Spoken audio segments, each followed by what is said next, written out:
বাচ্চারা আজকে আমি তোদের মৌখিক পরীক্ষা নিব, তোরা সবাই বাইরে যা, আমি তোদের এক এক করে ডাকবো আর তোরা আসবি। ঠিক আছে ম্যাম। চলো বেঙ্গি, প্রথমে তুই আয়। বেঙ্গি, তোর প্রথম প্রশ্ন, কোন প্রাণীকে দিয়ে আমরা ভার বহন করাই? গাধা। একদম ঠিক। তোর দ্বিতীয় প্রশ্ন, গরু যে পায়খানা করে সেই পায়খানাকে আমরা কি বলি?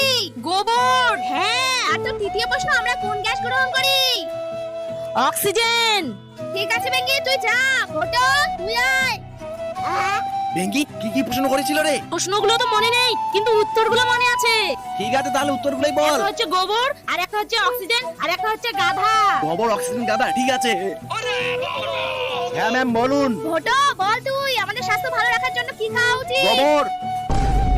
আর দ্বিতীয় প্রশ্ন, আমরা ঘুমিয়ে ঘুমিয়ে বন্ধুরা, তোমরা ভিডিওটি কোথায় থেকে দেখছো? যদি ইন্ডিয়া থেকে দেখে থাকো তাহলে একটি লাইক আর চ্যানেলটা সাবস্ক্রাইব করে রাখো, আর যদি বাংলাদেশ থেকে দেখো লাইক সাবস্ক্রাইব দুইটি করে রাখো, আর তোমার দেশের কথা এটি কমেন্টে বলে দাও।